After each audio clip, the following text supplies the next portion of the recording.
नमस्कार। आप सभी छात्रों के लिए खुशखबरी है। अब से कोई भी बच्चा गणित के पेपर में फेल नहीं होगा। लेकिन कैसे, ये जानने के लिए वीडियो को पूरा देखिएगा। देखिए इस न्यूज़ में क्या लिखा गया है। सीबीएसई के बाद अब एमपी बोर्ड में भी इसी साल से लागू होगा नया पैटर्न। करीब 10 लाख बच्चों के लिए अहम बदलाव। अब 10वीं के बाद कोई भी विषय चुनने के आधार पर गणित के होंगे 2 तरह के पेपर। अब ये कौन सा बदलाव है, कैसे पेपर होंगे, वो आगे हम डिटेल से जानेंगे। तो इसलिए वीडियो को पूरा देखिएगा। देखिए आगे न्यूज़ में क्या लिखा गया है। माध्यमिक शिक्षा मंडल वर्ष 2022-23 के शैक्षणिक सत्र की शुरुआत करने वाला है। पहली बार 10वीं के सत्र की शुरुआत के साथ बड़े बदलाव किए गए हैं। अब से बच्चों को गणित की पढ़ाई 2 पैटर्न में करने का मौका मिलेगा। कोई बच्चा 10वीं के बाद यदि गणित विषय लेना चाहता है तो वह स्टैंडर्ड लेवल का पेपर चुन सकेगा, जबकि कोई 10वीं के बाद गणित के बजाय अन्य विषय लेना चाहता है तो उसके पास बेसिक लेवल का पेपर चुनने की आज़ादी रहेगी। अब ये स्टैंडर्ड और बेसिक मैथ के पेपर क्या हैं वो मैं अब आपको समझा देता हूँ। देखिए अभी तक 10th का जो पेपर होता था उसमें एक ही मैथ का पेपर आता था, है ना, जो कि सभी बच्चे एक साथ देते थे। लेकिन अब मैथ के सीबीएसई की तरह 2 पेपर होंगे, है ना। पहला पेपर होगा स्टैंडर्ड मैथ का और दूसरा होगा बेसिक मैथ का।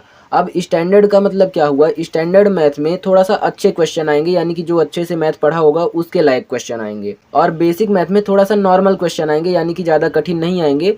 ऐसे क्वेश्चन आएंगे जिसे जो बच्चा थोड़ा सा कम भी पढ़ा हो, थोड़ा सा मैथ में अगर कमज़ोर है तो वो भी इजीली कर ले, है ना, और वो पास हो जाएगा। ठीक है। अब ये जो स्टैंडर्ड मैथ का पेपर और बेसिक मैथ का पेपर है, इससे फ़ायदा क्या होगा। तो देखिए स्टैंडर्ड मैथ का पेपर उन बच्चों के लिए है जो 10वीं के बाद गणित विषय लेना चाहते हैं, ना। यहाँ देखिए 10वीं के बाद जो गणित विषय लेना चाहते हैं उन्हें 10वीं में स्टैंडर्ड मैथ का पेपर देना पड़ेगा। ठीक है। और बेसिक मैथ का पेपर वो बच्चे दे सकते हैं जो 10वीं के बाद गणित के बजाय अन्य कोई विषय लेना चाहते हैं, यानी कि बायो, आर्ट, कॉमर्स, एग्रीकल्चर, ऐसी कोई सब्जेक्ट अगर लेना चाहते हैं और अगर उनकी मैथ कमज़ोर है, वीक है, अगर उन्हें लगता है कि 10th क्लास में वो मैथ के पेपर में अच्छा नंबर नहीं ला पाएंगे, फेल हो सकते हैं, तब वो बेसिक मैथ का पेपर दे सकते हैं, है ना।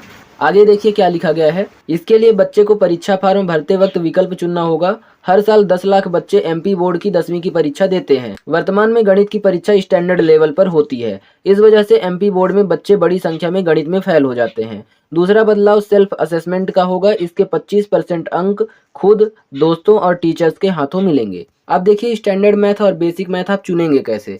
तो जब आप 10th क्लास के परीक्षा का फॉर्म डालते हो तब आपको ये विकल्प चुनना होगा, है ना। फॉर्म भरते वक्त आपको ये विकल्प चुनना होगा। जैसे कि आप भरते हो हिंदी मीडियम, इंग्लिश मीडियम, ये सब्जेक्ट भरना है आपको। उसी तरह से आपको अब बेसिक मैथ और स्टैंडर्ड मैथ में से कोई भी एक सब्जेक्ट चूज करनी होगी, है ना। और जो सब्जेक्ट आप चूज करोगे वही आपका वार्षिक पेपर में आएगा। और अगर आपने स्टैंडर्ड मैथ चुना है तब आप कोई भी सब्जेक्ट ले सकते हो, यानी कि मैथ सब्जेक्ट भी ले सकते हो और बायो, एग्रीकल्चर, आर्ट, कॉमर्स हर एक सब्जेक्ट ले सकते हो।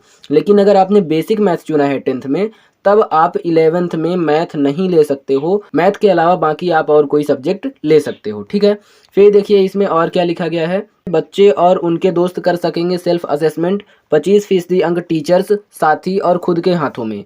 5 नए पैटर्न में ये खास दोबारा परीक्षा भी दे सकेंगे। यदि किसी छात्र ने मैथमेटिक्स बेसिक चुना है और वह एग्जाम पास कर लेता है तो अपने स्तर को सुधारने के लिए कंपार्टमेंट एग्जाम में मैथमेटिक्स स्टैंडर्ड की परीक्षा दोबारा दे सकता है।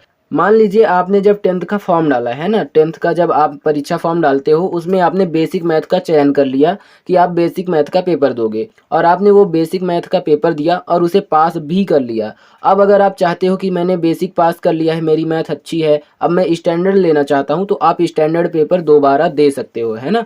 फिर देखिए अगली कक्षा में गणित विषय वे ही बच्चे ले सकेंगे जिन्होंने स्टैंडर्ड लेवल से परीक्षा पास की हो। यानी कि अगर आप स्टैंडर्ड मैथ से परीक्षा देते हो तभी आपको अगली क्लास में मैथ मिलेगा, नहीं तो नहीं मिलेगा।